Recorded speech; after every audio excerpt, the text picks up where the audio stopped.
안녕하십니까. 스페셜 에듀 민법 담당 이건호입니다. 이 강의는 민법을 처음 접하는 분들에게 조금은 효율적으로, 조금은 쉽게 민법을 접근할 수 있게끔 도움을 드리고자 이 강의를 촬영하였습니다. 민법을 처음 접할 때 어렵다 라는 이런 생각을 드는 게 일반적이지 않을까 싶습니다. 그러면 왜 민법은 우리가 처음 공부할 때 어렵다라는 느낌을 가지게 만들까요? 아마도 법률 용어 때문에 그럴 겁니다.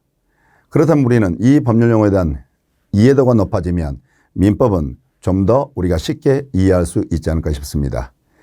그래서 이 영상 강의는 민법에 등장하는 법률 용어를 보다 간략하고 쉽게 여러분들이 정리할 수 있게끔 도움을 드리고자 합니다. 자, 민법 정치 처음 딱 보면 법률관계라는 게 등장합니다. 그럼 법률관계가 대체 무엇일까? 그래서 제가 이렇게 정의했죠. 법에 의해서 교류받는 생활관계를 법률관계라고 하는 거죠. 자, 이런 얘기입니다. 자, 갑이라는 사람이 있고 을이라는 사람이 있습니다. 자, 사람은 필연적으로 우리 사회 속에서 내가 아닌 다른 누군가와 관계를 맺고 사는 겁니다. 이 관계라는 것은 우리 사회생활 속에서 이루어진 관계들입니다. 이게 연인관계일 수도 있고 친구관계일 수도 있죠. 또는 뭐요? 갑과 을이 사고파는 매매관계일 수도 있습니다. 그러면 다양한 이런 생활관계가 있는데 이 생활관계는 규범에 의해서 교류받는데 특히 이때 법이란 규범에 의해서 교류받는 이 생활관계를 우리는 법률관계라 표현한다 이런 얘기입니다. 그러면 이 법률관계라는 것은 어떤 모습으로 이루어진 관계가 봤더니 권리와 의무란 이름으로 이루어진 관계가 있습니다. 이처럼 법률관계는 권리와 의무로 이루어진 관계를 우리가 법률관계로 부르는 겁니다. 자, 예를 들어 볼까요? 자, 여러분들이 갑이 을을 상해를 했다고 가정해 보겠습니다. 자, 갑이 을을 상해하게 되면 자, 을이 이제 상처를 입었겠죠. 그러면 을은 갑에게 갑의 상해로 해서 발생한 손해 있죠. 이 손해배상을 청구할 수 있는 이런 권리를 취득하게 됩니다.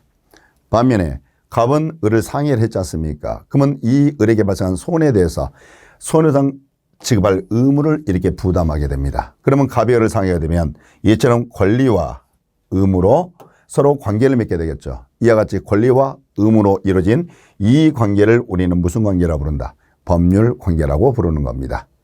간단히 정리할게요. 법이란 규범에 의해서 교류받는 생활관계로서 권리와 의무로 이루어진 관계를 우리는 법률관계를 하는 거구나.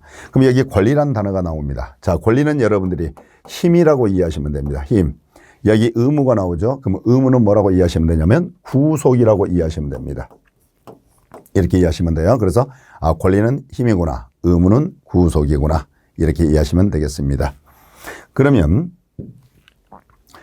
우리가 이제 공부할 민법입니다. 우리는 민법을 공부할 건데 그럼 우리가 공부할 이 민법은 대체 어떤 법일까 간단하게 알아보도록 하겠습니다. 자, 우리 개개인들은 사적 이익을 추구하는 거죠. 그래서 우리 개개인들은 사적 이익을 추구하기 때문에 이걸 사적 이익을 추구하는 사람이라고 의미해서 사인이라는 표현을 씁니다. 그러면 사인과 사인 사이에 이루어진 법률관계가 존재하는 겁니다. 그러면 사인과 사인 사이에 이루어진 이 법률관계를 교란법이 사법이라고 하는 겁니다. 그럼 우리가 공부하는 이 민법이 가장 대표적인 사법에 해당합니다. 그러면 여러분들 앞으로 민법은 이렇게 이해하시면 되겠네요. 민법이란 사인과 사인 사이에 이루어진 법률관계를 교란하는 법이구나. 이렇게 정리하면 되겠죠. 그러면 사인과 이 사인 사이에 이루어진 이 법률관계는 주로 재산을 중심으로 이루어진 법률관계도 존재하고 가족을 중심으로 이루어진 법률관계도 있는 겁니다.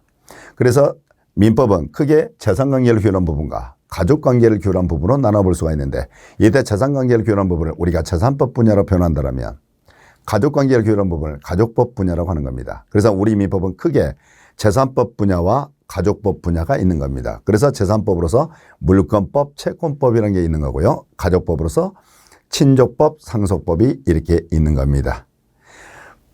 이제 우리가 공부할 민법은 어떤 법인지 대충 아시겠죠?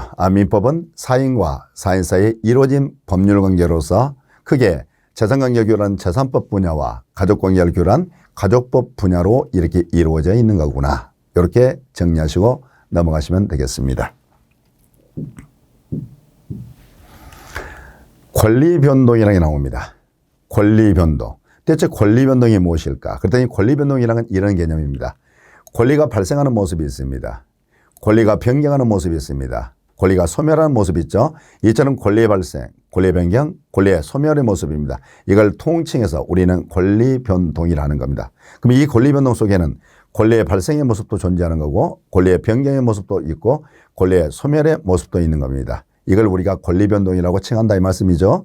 자, 여기 발생이란 말은 달리 표현하면 취득이라고 할 수가 있는 겁니다. 그래서 발생과 취득은 동의어가 되겠습니다.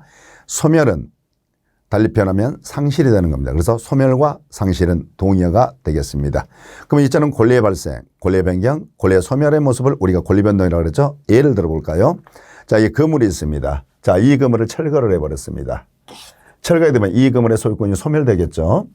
자, 반면에 또 봅시다. 여기 건물이 있는데 여러분이 건물을 매수를 합니다. 매수를 하게 되면 이 건물의 소유권을 취득하게 되겠죠. 그러면 여기는 권리가 소멸했습니다. 여기는 권리를 취득, 권리가 발생했죠.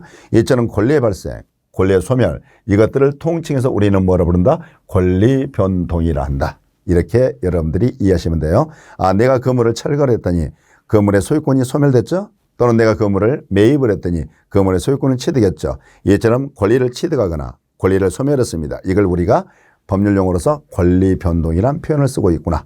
이렇게 이해하시면 되겠습니다. 그러면 권리의 발생, 권리의 변경, 권리의 소멸의 모습을 우리는 통칭해서 권리 변동이라 하는데 이런 권리 변동이 어떻게 나타나는지 그 권리 변동이 나타나는 과정을 간단하게 한번 보도록 하겠습니다. 자, 여러분께서 이렇게 가정할까요? 지금 봅시다. 여기 갑의 소유 건물이 있는데 을이 돈 주고 샀습니다. 이걸 우리가 매매계약이라고 부릅니다. 매매란 말은 사고 판다는 뜻이 되겠습니다. 그러면 갑은 파는 사람이 있고 을은 사는 사람이 되겠죠. 그러면 이 매도인은 요 건물의 소유권이 소멸돼 버리겠죠. 반면에 이 매수인은 이 건물의 소유권을 취득하게 됩니다. 그러면 권리가 발생한 모습 또는 권리가 소멸한 모습이 나타나죠. 그러면 이처럼 소유권이 소멸하거나 소유권이 취득합니다. 이 모습을 우리가 권리 변동을 한다고 그랬죠. 그럼 여기 봐봅시다. 그럼 이렇게 소유권 취득, 소유권 소멸 이런 권리 변동은 왜 나타나는가 볼게요. 바로 이 매매가 이런 권리 변동을 가져가는 원인이었겠죠. 그러면 이처럼 매매처럼 이런 권리 변동의 원인들이 존재할 거라는 거예요. 자, 이 매매처럼 이런 권리 변동의 원인들을 우리 민법에서는 뭐라고 그러냐면 법률 요건이라고 하는 겁니다. 그래서 이런 법률요건을 완성하게 되면 이런 권리 변동이 나타난다는 사실 이렇게 알아두시면 되겠죠. 다시 한번 정리해 볼까요? 자, 매매계약을 한번 봐보세요. 갑의 건물을 을이 돈 주고 사기로 매매계약을 체결했네요. 그럼 매도인은 이 건물의 소유권이 소멸하게 되겠죠. 반면에 매수인은 이 건물의 소유권을 취득하지 않습니까? 그러면 권리를 취득했죠? 권리가 소멸했죠. 이 모습을 우리는 권리변동이라고 불렀죠. 그럼 이 사례에서 이 권리변동을 가져오는 원인이 뭐였을까요? 갑과 을 사이에 이루어진 요 매매 계약이 이런 권리변동을 가져오는 원인 아닙니까? 이처럼 이런 권리변동의 원인들을 우리 법학에서는 뭐라 부른다? 법률 요건이라고 부른다. 그러면 법률 요건과 권리변동은 법률 요건은 권리 변동의 원인이라면 권리 변동은 법률 요건의 그 결과가 되겠습니다. 자, 이렇게 해서 권리 변동을 마무리를 치면 되겠습니다.